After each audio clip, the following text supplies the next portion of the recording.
Tantor Audio, a division of Recorded Books, presents The Silent Mountain Man by Casey Cox, narrated by Kirt Graves. Letter number 1. Dear Emo Bastard, meet me at midnight, same spot as last time. I've got something to tell you. Princess. Chapter 1. Eddie. I hate the mountains. Despised them. I could quite happily live the rest of my life without setting foot anywhere near or on one ever again. And I've never hated the mountains as much as I do right now. This is bad, I mutter, gripping the steering wheel with ghost white knuckles. No matter how hard I squint, I'm barely able to see anything through the intense rainstorm engulfing me. This is real bad. It's been raining on and off for most of the drive up the mountain, but it's really bucketing down now. Is this how I die? I've only just turned 27 and have finally started to get my shit together. Dream job, nice apartment, made the final loan repayment on my car last month. Why does my life have to end now? I can already picture the headlines. Eddie Boyd joins the 27 Club.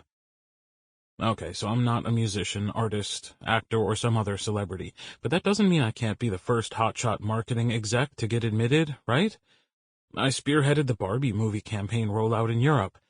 I convinced Taylor Swift to promote collagen-infused bubbly water drinks in Japan. There is literally no club or bar I can't get into in LA or New York. But do I really want to use my charming smile and ability to talk underwater to get me into the big club in the sky? No, I very much do not.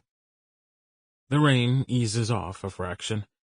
Not a whole lot, but enough to give me a chance to take a few deep breaths and try to compose myself. I'm crawling at 20 miles an hour, but there's no one else stupid enough to be out on the road, so it doesn't matter. There's no way I'm going any faster and risking careening over the edge of the mountain. That's it. I've decided. I am not dying today.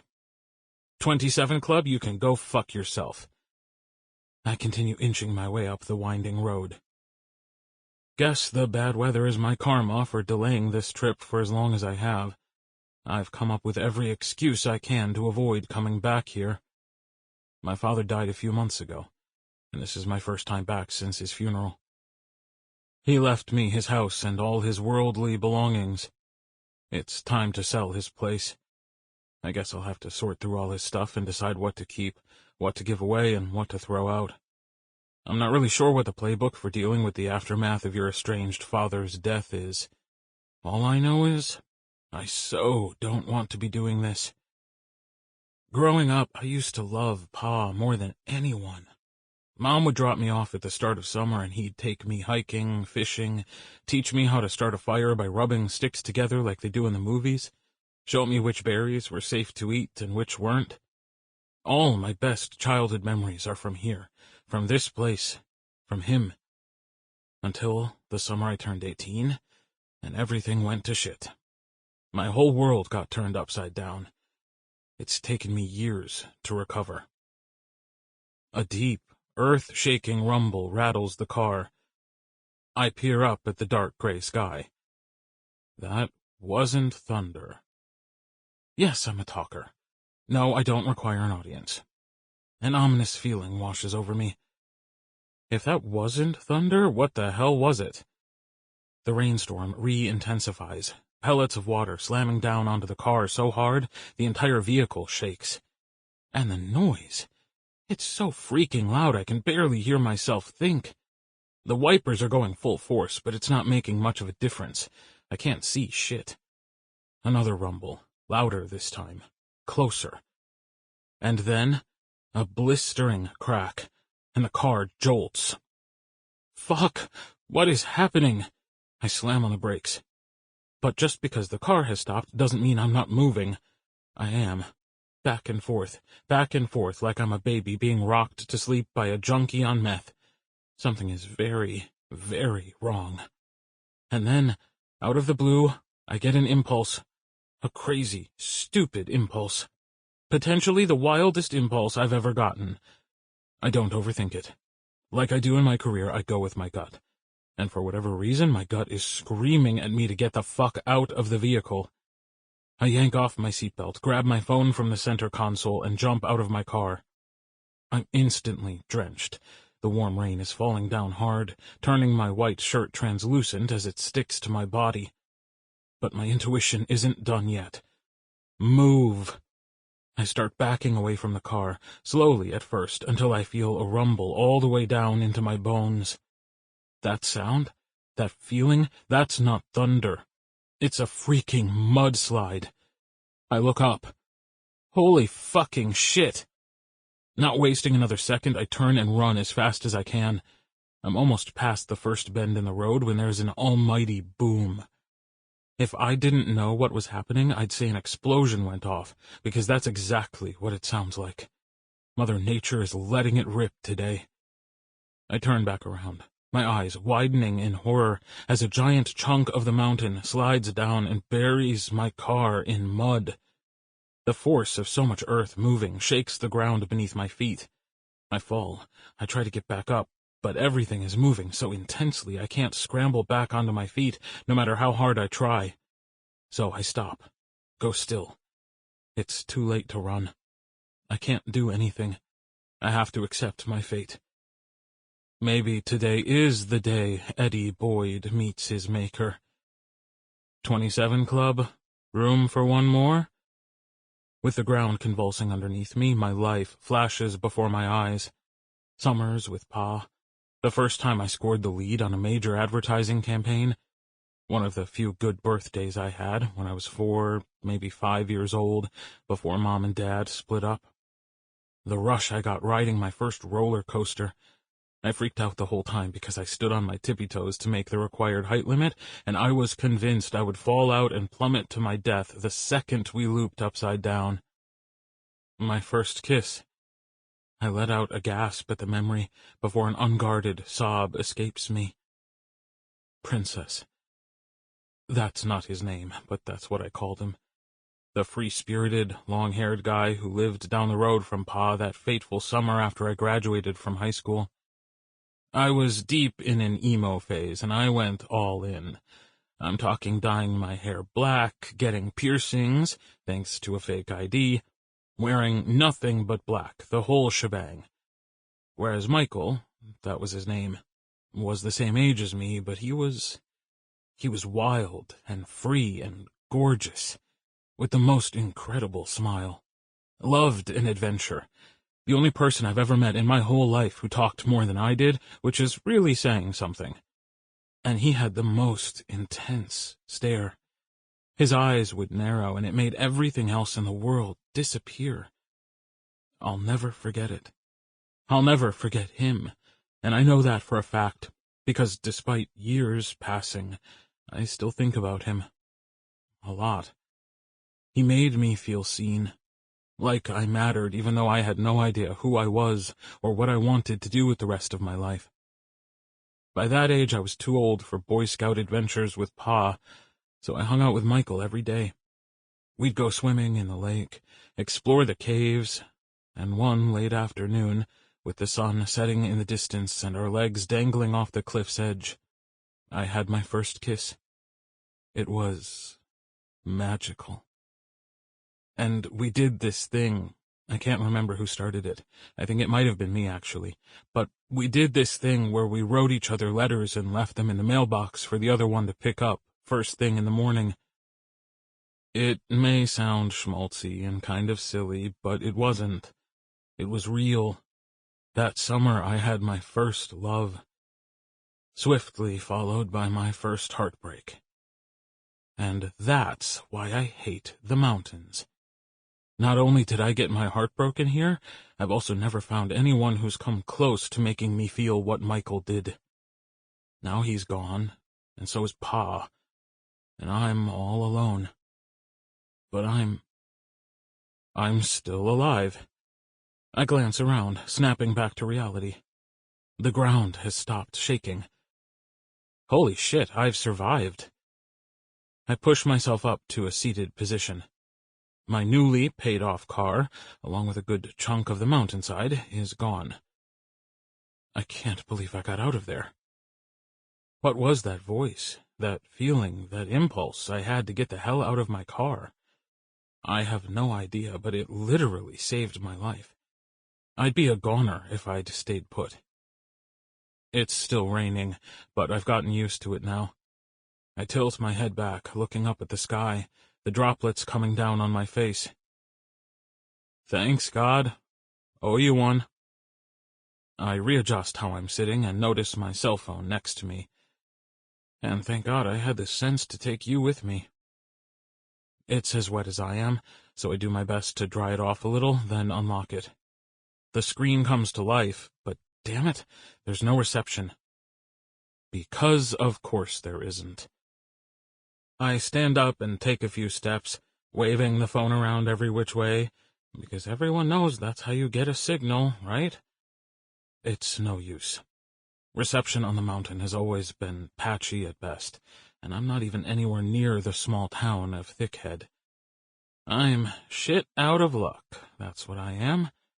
No car, no cell phone, no human soul around for miles. I shiver. I'm also saturated and starting to get cold. The warm rain doesn't feel so warm anymore.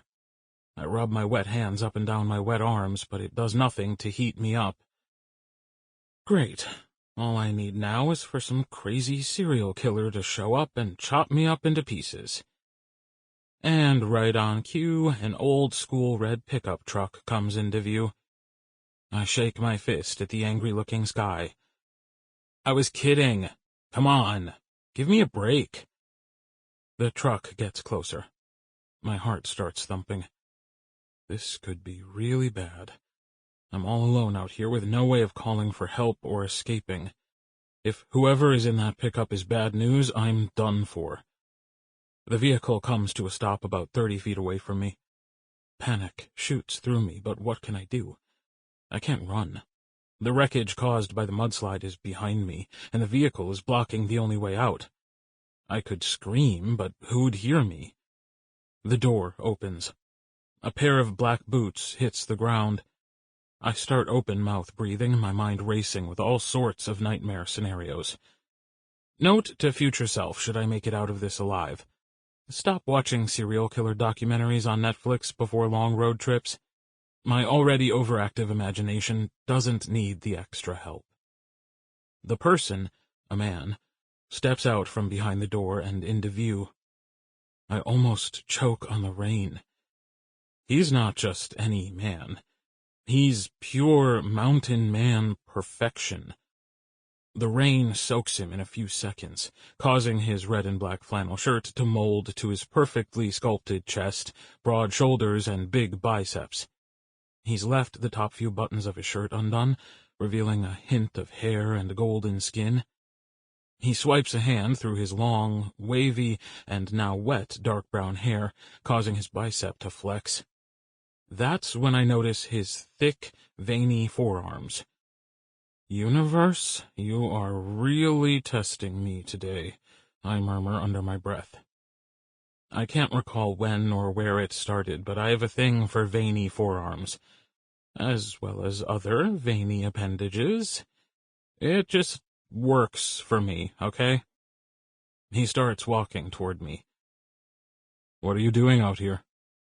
His deep voice cuts through the rain. Oh, just enjoying the view. He doesn't say anything, but he stops walking. His eyes rake over me, and it's like they have hands, because I swear I can feel his gaze gliding over my wet skin. His dark eyes narrow, and for a split second I get struck by a sense of déjà vu. Not of having experienced this moment before, because, hello, I think I'd remember, but of him. Which is impossible, because I'd also definitely remember if I'd ever run into this mountain of a man before. He brings his hands to his hips, and Lord Almighty, the effortless masculine swagger he exudes makes my core clench. Maybe the mountains aren't so bad after all. Where's your car? I point to the big pile of sludge behind me. Somewhere in there. I see. His eyes make their way back to me. He looks me up and down, shamelessly, not even trying to be discreet. And I'm not mad about it. Which is crazy. I should be mad, or at least slightly worried. Just because the guy is hot as fuck doesn't mean he can't hurt me. He's taller and bigger than me. I have no idea who he is. I don't even know his name. And we're out in the wilderness, miles away from civilization. But the part of the brain that goes into self-preservation mode when you think you're about to die must be located next to the part of the brain responsible for extreme horniness, because instead of planning my next move for survival, which would be the smart thing to do, all I can think about is what it would be like to have this muscular mountain man touching me, kissing me, fucking me senseless. Yep, I haven't been laid in a long time. Guess it's starting to mess with my head. Both of them. Come on, the guy says, waving a hand and heading back to his truck. Excuse me, what? He turns around, a wry smile on his face. You're coming back to my place. Chapter 2. Harrick. Like fuck I am. I'm not going anywhere with you. I don't even know you. Got a better offer? Well, no, but you could be a serial killer. I'm not a serial killer. That's exactly what a serial killer would say. I bite back the smile brewing on my lips. He really doesn't have any other option, but I decide to go along with it. By the looks of things, he's lucky to have made it out of the mudslide alive. It's understandable he'd be a little on edge right now. My name is Harrick, and I'm 28 years old. I live in Breckenridge, and my throat constricts. I'm a military vet. Man, I haven't spoken this many words all month. He folds his arms across his chest, his expression remaining suspicious. And why were you driving this way? To get supplies? To murder people? No, to eat. People? Food. He rubs his chin like he's seriously thinking about it. Geez, I know I don't exactly give off welcoming committee vibes, but am I that much of an ogre that this guy is seriously weighing up whether or not I murder people? Or eat them? Maybe I am. I moved back to the mountains after my third tour. I needed to get away from people, to try to move on and live a simple life, to forget all the things I saw while serving. Like my best friend bleeding out in my arms. I'm Eddie. The words jolt me out of my head. Nice to meet you, Eddie. That name. Yeah, you too, Harrick. Come on, let's go before we both catch a cold. I turn and make my way back to my pickup. A few seconds later, I hear footsteps behind me.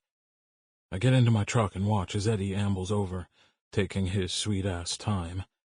He's probably still unsure if this is the right thing to do, but he's safe with me. I won't hurt him. I knew an Eddie once. He was my first love. But he left me without saying a word, disappeared in the middle of the night, and I never saw or heard from him ever again. Another good reason to live up here. The only two men I've ever cared about, aside from my brothers, my best friend and my first love, have both left me. People only bring pain. Living alone is a much better option. Yeah, it's lonely, but it beats getting hurt. Eddie reaches the passenger side door. He takes a deep breath before opening it and climbing into the cabin. I fumble around in the back seat to find the towel. Here. Thanks. He takes it from me and smiles, then starts drying off his hair. He looks nothing like my Eddie. This Eddie has got sandy blonde hair, blue eyes that sparkle like the ocean, and thanks to the white t-shirt that's gone translucent in the rain, I can see he's got a smooth, lean body. Not a piercing insight. Unlike my Eddie, He was pierced all over. I wonder what brings this Eddie to these parts. He's most likely a tourist. Thickhead attracts plenty of those. It's a cute little town with cobblestone streets, filled with restaurants, a buttload of breweries, inns, shops, and good people, if you're into that sort of thing. It's too much activity for me. I live on the other side of the mountain, where it's totally secluded, and only make my way into town every few weeks to stock up on supplies. Eddie finishes drying off and hands the towel back to me. I run it down one arm at a time. He tracks the movement, his tongue poking out the side of his mouth. I'd say he was checking me out, but I bet he's probably still wondering if I go around murdering people for fun. I finish up and throw the towel into the back seat. Check the glove compartment, I tell him. Okay. He opens it, then gasps. What the fuck is that? It's a gun. I know it's a fucking gun, I can see that. What are you going to do with that? Nothing. It's for you. I want you to feel safe. He slams the glove compartment shut, keeping his hands on it. Okay, so here's the thing about me. I don't like guns. Or the mountains. I'm a city boy through and through. I mean, I used to come up here for the summers and spend them with my dad. I start the truck and head back to my place while Eddie regales me with the story of summers spent in the mountains with his father, which eventually morphs into the reason why he's here now. Pa died 5 months ago. I'm sorry for your loss. It sounds like you two were close. Were being the operative word. He looks out the window and lets out a long breath. It's a long story. Complicated. Anyway, he left me his house and his will, so I've come back to sell it. That is, before the weather decided to fuck with me and I almost died. He loosens his seatbelt and turns so he's facing me. Thank you for rescuing me. Not in an I'm a Disney princess and need to be saved by a hot mountain man way, but like, I'd be seriously screwed if you hadn't shown up. Yeah, you would be. I flick my eyes over to him for a second and smirk. You realize you just called me hot. He smiles. Is it really that much of a shock? I shrug a shoulder. Oh, come on. You're a freaking mountain god. Tall, muscly, your beard is perfection, and don't even get me started on your forearms. I lift my left hand off the steering wheel for a second and peer down at my arm. Forearms? Yeah. Hello? He reaches over and traces the tip of his index finger along a vein. A wolfish grin hits my lips. You like that? Uh-huh. He pulls his hand back. I swear I'm not some kinky sex freak or anything. So, it's established, then, I say seriously. What's established? That I'm not a serial killer, and you're not a kinky sex freak. Maybe. Which part are you maybeing about? Eddie starts laughing. Loudly. It surprises me, mainly because I'm not the kind of person who makes people laugh. I'm so distracted I have to hit the brakes a little harder than I want to in order to make the turnoff. Sorry, I apologize for the rough turn. It's fine. And his laugh. There's something about that laugh. Almost as if I've heard it before. No, that's impossible. I've never met this guy. Although for a complete stranger, he sure has a knack for getting me to talk. And crack jokes. I'm gonna need to buy some throat lozenges if I keep yakking away at this rate. I'm just trying to put him at ease, I tell myself. Once we're safe and sound in my cabin, I'll revert back to my usual quiet ways. Besides, I already get the feeling he's a talker, which suits me just fine. This your place? Eddie asks 10 minutes later as I pull up out the front of my log cabin. Yep. Wow, it's so pretty. Like something you'd see in the movies, he says, as we both get out of the truck. I make my way next to him. Pretty? Yeah. He pokes my side with his elbow. For a serial killer's house. I shake my head. Come on, let's get inside. The rain has let up a bit, but we're both soaked to the bone. I open the front door and we step inside. You don't lock your door? No need to, city boy. His elbow makes contact with my stomach this time. Eddie looks around from the entryway. I like your place. This is basically it. I point at the open-plan kitchen, living, and dining area in front of us. There's not much to it, but I'm proud of it. I built it myself using reclaimed wood from my brother's timber yard. Eddie's eyes go wide. Oh my God, you have a fireplace. I do. I love watching a fire. It's one of my favorite things. It's one of my favorite things, too. But I don't say that. Instead, I take a step away from Eddie, feeling unsettled for some reason. Bathroom's that way. I tip my head to the small hallway that leads to the bathroom and my bedroom. Go jump in the shower. I'll get you a towel and a set of clothes and leave them by the door. Yeah, okay. Just gonna lock myself up in some strange mountain dude's bathroom. I'm about to remind him he has a gun at his disposal when he lifts a finger and his lips stretch out. I'm teasing. It takes every ounce of willpower I can muster not to grab his finger, pull him into me, and wipe that sexy smile off his lips with a kiss. But I don't. Go, I instruct. He bounces down the hall, and my eyes absorb the hard muscles of his back and a round, pert ass that does little to quell the desire coursing through my veins. I'm attracted to the guy. That much is obvious. But I won't do anything about it. Not when I'm trying to get him to trust me and make him feel comfortable after what he's been through. I'll take care of my libido the way I always do. Alone. The shower starts running, so I grab Eddie a towel and some clothes he can change into. What a funny coincidence that, of all the names in the world, his happens to be Eddie. My Eddie made me feel so many things. Back then I was capable of having emotions, and talking. Fuck, I was a chatterbox. You couldn't shut me up. And believe me, my two older brothers tried to. I wasn't the jaded, damaged, silent, emotionless ice block I've turned into. Life hadn't worn me down yet. Not that growing up was easy, especially not with the kind of father we had, but it was always an adventure. I had so much energy. So much passion about everything. I was bursting with excitement about the future. Our future. And it all died when Eddie left. I joined the military a few months later, and I grew the fuck up. I stopped being a boy, shut my mouth once and for all, and stepped out of my father's shadow. I chose a different life. A proper life. One that didn't involve being on the run all the time, never staying in one place for too long, always checking over my shoulder and making sure no one ever got too close. The army was just the thing I needed. It gave me the discipline and structure I'd been missing. I finally became a man I could be proud of.